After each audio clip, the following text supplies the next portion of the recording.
What if betrayal didn't come with a kiss, but with a look that saw too much?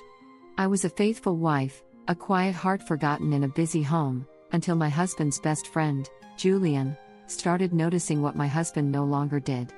It wasn't lust. It was something deeper. Recognition. A dangerous kind of comfort. One night changed everything, yet nothing was said aloud. But the silence between us screamed truths I wasn't ready to face. Was it emotional infidelity, or just the first time I felt alive in years? Watch until the end. You won't forget what happens next.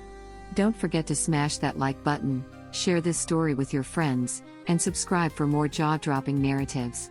Drop your reactions in the comments below. They say certain moments don't just pass, they seep into your bones, a silent stain that tints every ordinary day like a phantom limb you can't quite forget. For me, it began with a ringtone I should have silenced, a voice laced with a familiarity that belied the treacherous path ahead, a man whose proximity should have been my greatest caution. 2 years have bled into the past since that pivotal night, 2 years since a decision carved itself into my soul, a choice I still grapple to rationalize. Perhaps the deepest wound lies in the unsettling truth that a part of me doesn't yearn to undo it. I was a wife, a mother, bound by a love for my husband, a love I believe still flickers within me. Yet, in those shadow days, love had morphed into a hollow ritual, the monotonous rhythm of chores, the tepid comfort of routine, a perfunctory kiss that grazed my forehead without meeting my gaze. You know that desolate feeling, sharing the same space yet inhabiting separate galaxies? He was physically present, yet I felt utterly transparent, my voice unheard, my presence unseen, as if my disappearance wouldn't register until the domestic machinery faltered.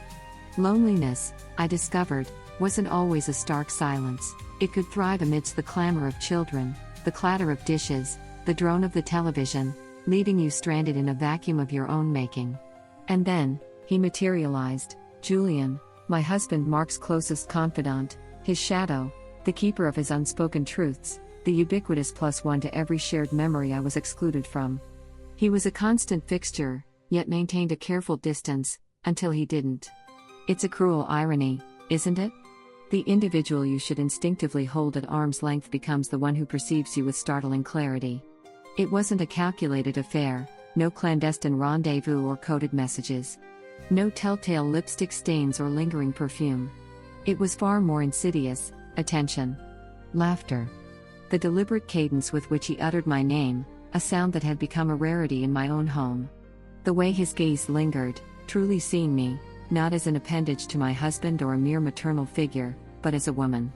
Perhaps that was the void I desperately sought to fill, not a lust for the forbidden, but a yearning to be acknowledged, to be remembered, to momentarily reclaim a sense of individual significance.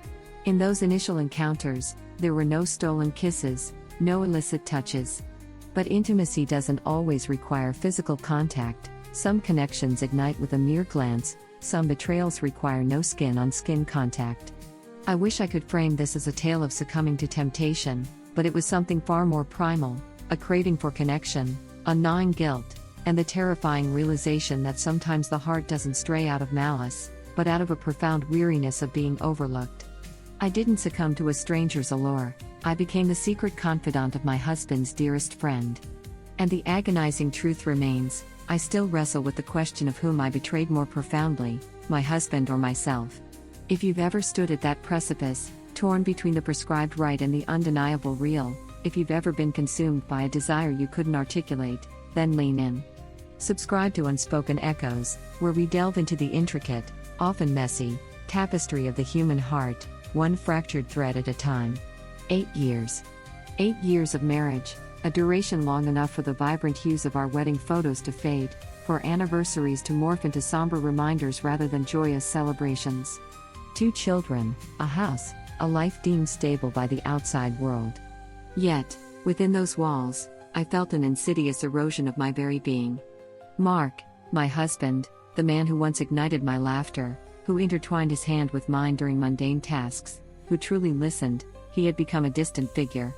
Late nights at the office, frequent business trips, dinners consumed with one hand glued to his phone, the other barely acknowledging his plate.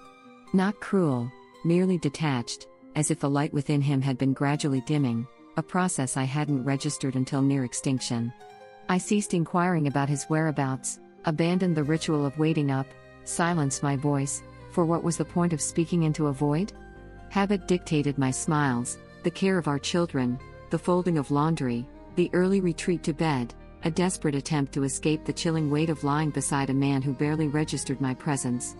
Each night, I turned my back to him, as if willing myself into oblivion. Then there was Julian. Mark's steadfast companion since their college days.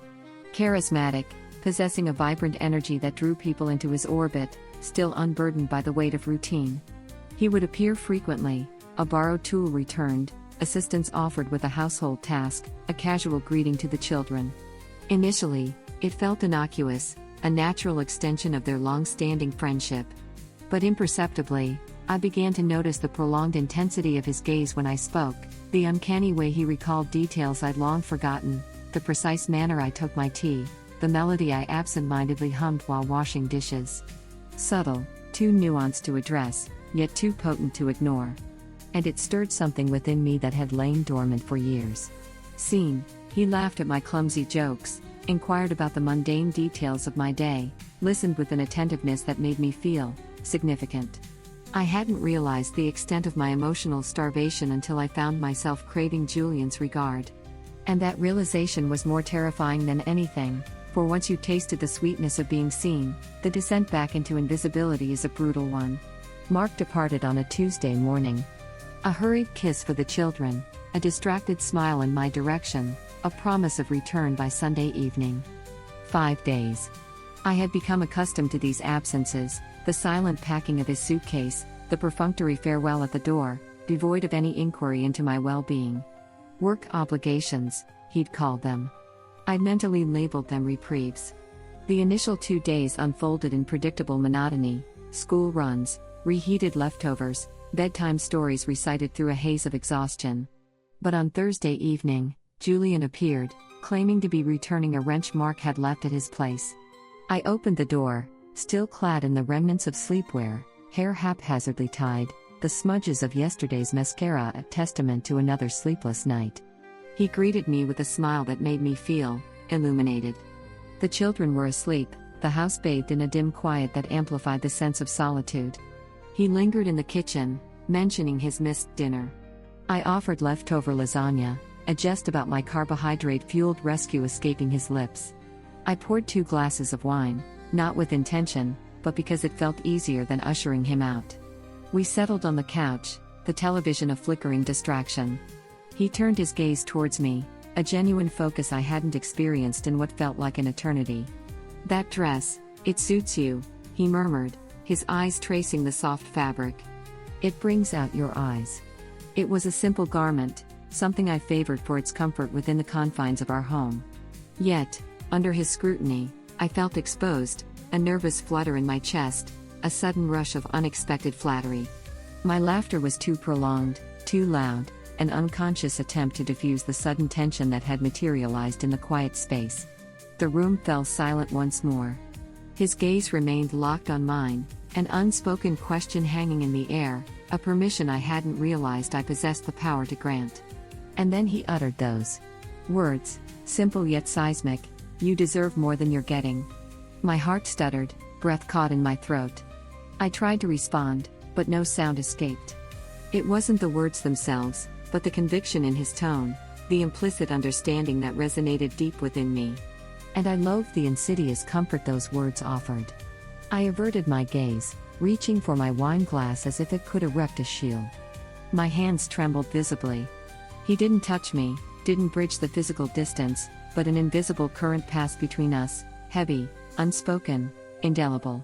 That moment, devoid of dramatic pronouncements, marked a subtle yet profound shift, the genesis of something unforeseen. The evening should have concluded with the emptying of wine glasses, but that night subtly rewrote the narrative of everything. Sleep offered little respite. I lay in the darkness, the ceiling a canvas for the replay of every glance, every word, every charged silence that had transpired. I repeated the mantra of nothing happened, attributing it to the confluence of wine and weariness, 2 lonely souls momentarily sharing space. But the truth gnawed at me, the lingering intensity of his gaze, the feeling of being truly seen, the unspoken question that hung in the air, a question I lacked the courage to answer. The following morning, Mark's voice on the phone was its usual timbre, tired, preoccupied, distant. He inquired about the children, mentioned a protracted meeting, promised a call tomorrow. No inquiry about my well-being, no offering of my own. I stood in the kitchen, the phone still clutched in my hand, a knot of conflicting emotions tightening in my chest. Stupid. Guilty. A strange, unsettling excitement. Confusion. It felt like carrying a stolen secret, something I hadn't intended to acquire but couldn't bring myself to relinquish. I continued to rationalize. Nothing tangible had occurred, merely a look, a few words.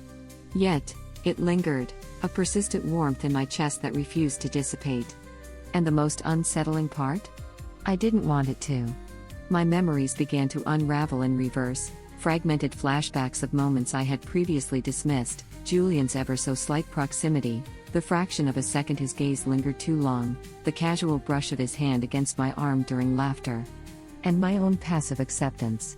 Had I been willfully blind, or simply in denial? One afternoon, he arrived with a package Mark had left behind. I opened the door, my hair down, a touch of makeup, nothing dramatic, merely a subtle attempt to feel different. I told myself it was for my own sake, yet I registered his familiar gaze, that same intense look. This time, I didn't look away. A wave of self-loathing washed over me. And yet, I found myself anticipating his next visit. I whispered justifications to myself, loneliness, the distinction between attention and betrayal. But it felt like a betrayal nonetheless, to Mark, to my children, to the woman I once was. In Julian's absence, a hollowness consumed me. In his presence, a flicker of something akin to life reignited. I began to pay more attention to my appearance, a subtle shift I rationalized as self-care, a reclaiming of my own skin. But the truth was, it was for him. And each time our eyes met, that forbidden spark within me, a volatile cocktail of guilt and electricity, flared anew. I longed to extinguish it, to render it meaningless. But it was far from meaningless. It was validation. Warmth. A stark reminder that beneath the layers of wife and mother, a woman still existed. And that realization terrified me. I had always perceived infidelity as a singular act, a decisive moment. But now, I wasn't so certain. There had been no physical intimacy, no explicit crossing of a line. Yet, in the confines of my mind, the boundaries had already blurred. Was I engaging in emotional infidelity, or was I simply awakening? It began subtly, as most perilous things do. Julian's visits became more frequent, framed as acts of helpfulness during Mark's absences, a faulty garage light, an overgrown lawn, heavy groceries carried from the car. I could have declined. I didn't. Each offer was an invitation I readily accepted. And with each entry, the atmosphere within the house subtly shifted, not overtly, not in a way discernible to an outsider, but my body registered the change. He found excuses for fleeting touches, a hand briefly resting on my back as he passed in the kitchen, fingers brushing mine as he handed me a dish, a casual palm on my shoulder, rendered with an air of innocent familiarity. Always innocent. Always just enough to leave a lingering question in the air. I found myself lingering in the doorway as he departed, watching his retreating figure, a silent question hanging, would he turn back? Then, one night, the power succumbed to the fury of a sudden storm. Thunder rattled the windows, the lights flickered and died, plunging us into darkness. I lit candles, their flickering glow casting dancing shadows across the walls. The children were already asleep. Julian had stopped by earlier, intending to drop off something for Mark, but the torrential rain had trapped him. We found ourselves in the living room, bathed in the ethereal glow of candlelight.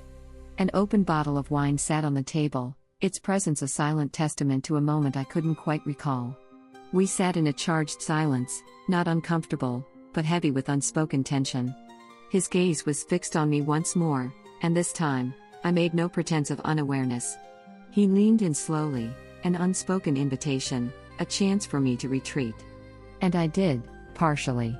I pulled back just enough to maintain a precarious distance, but I didn't ask him to leave, didn't challenge his actions.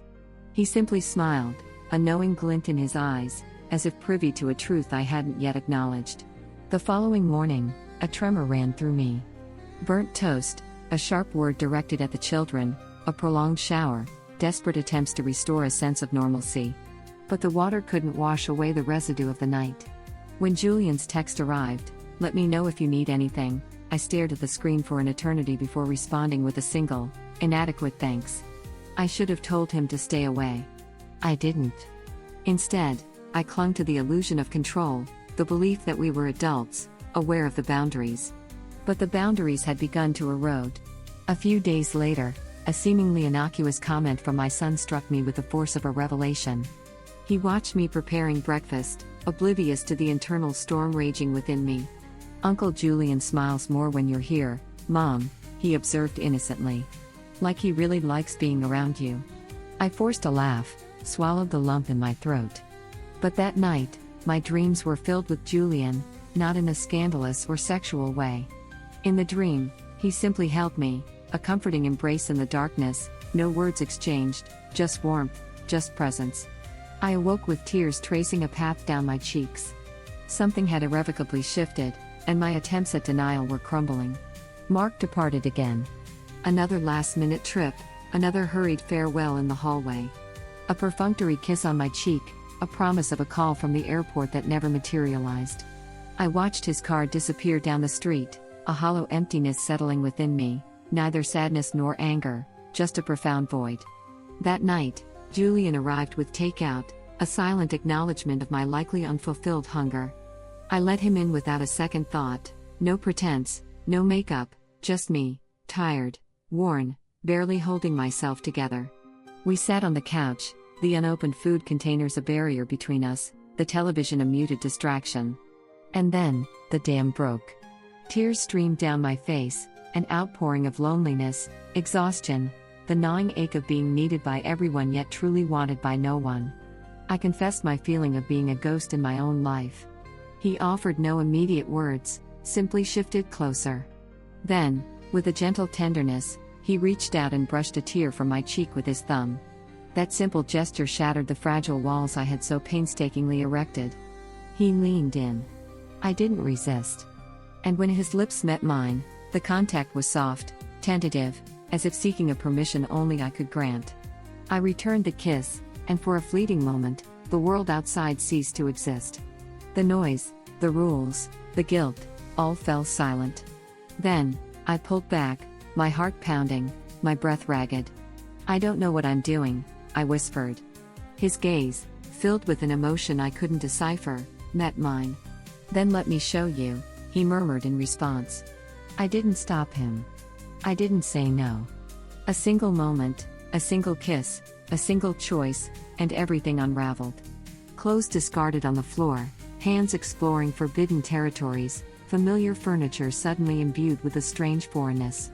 It didn't feel rushed, didn't feel forced. It felt like a culmination, something that had been patiently awaiting permission. When it was over, silence descended. He held me for a long time.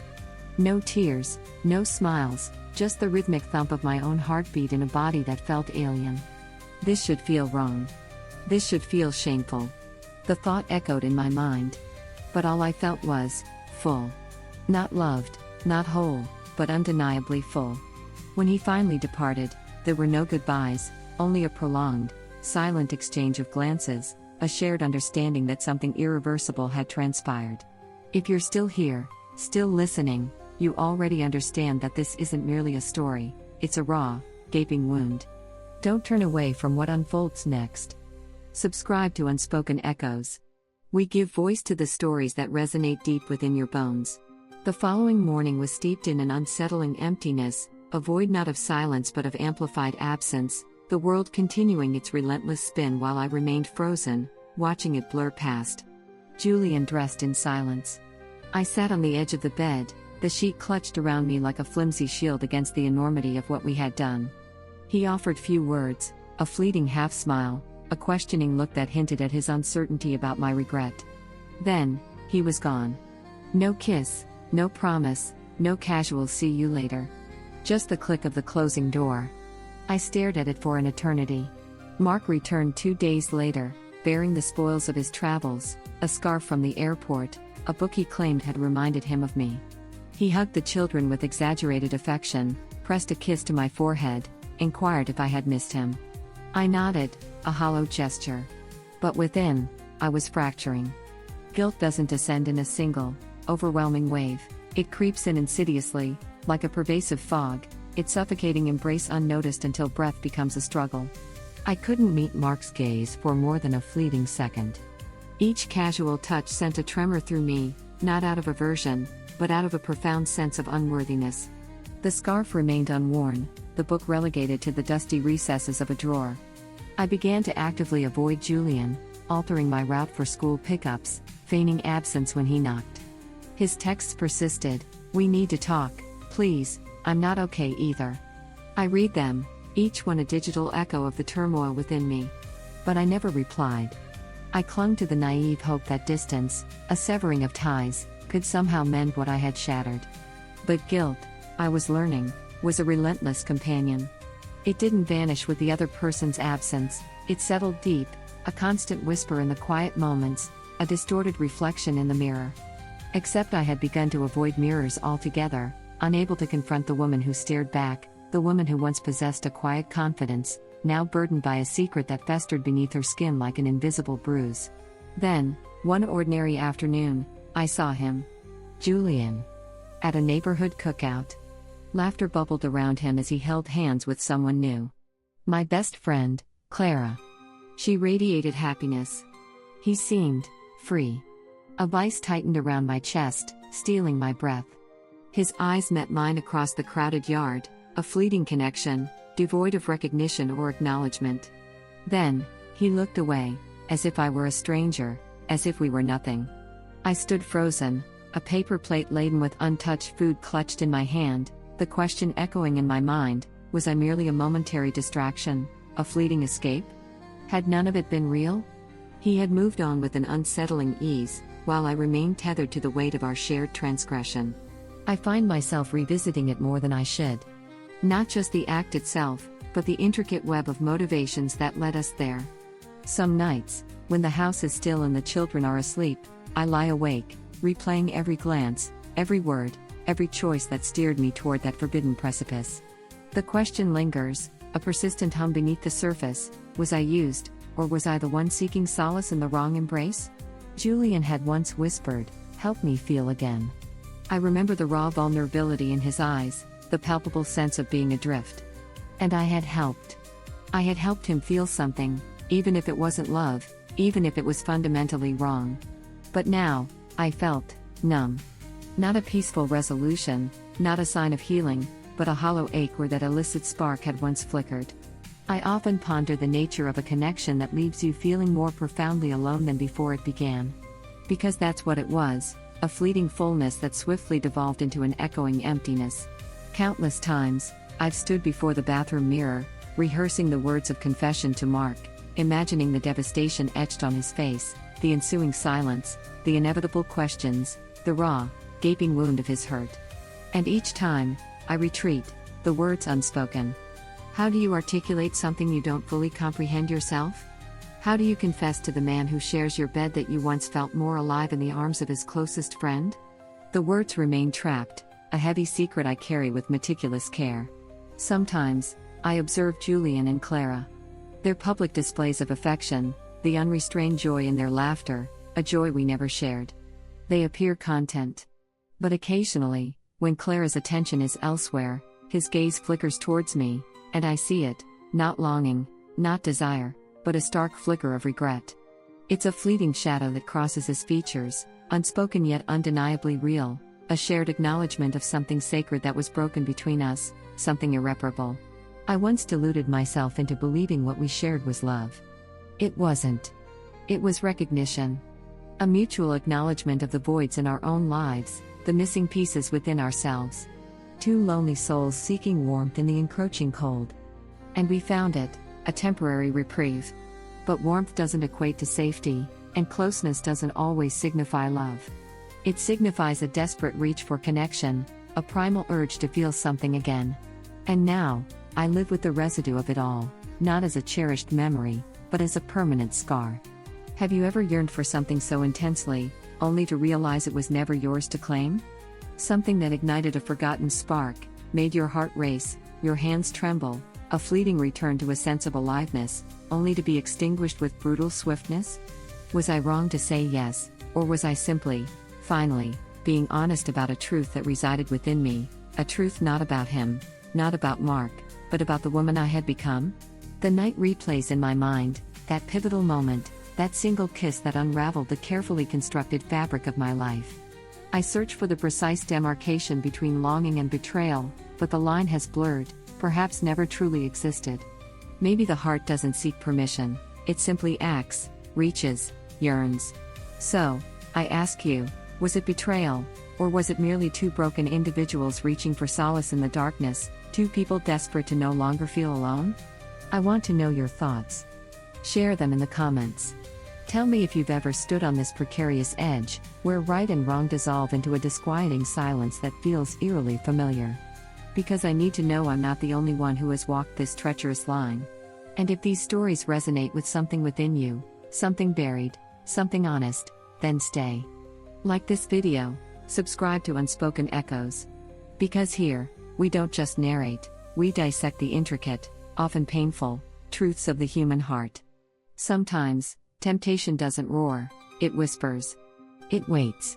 It wears the guise of someone familiar, someone trusted, someone who sees the invisible parts of you.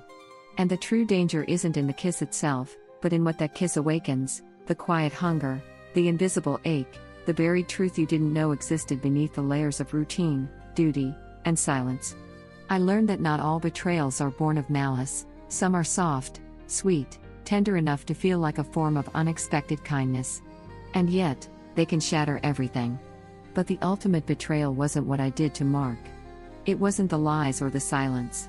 It was what I allowed myself to believe, that I needed external validation, illicit attention, to feel wanted, to feel anything at all. And now, I live with that choice, not as a punishment, but as a stark reminder that even the gentlest touch can leave the deepest, most enduring scar.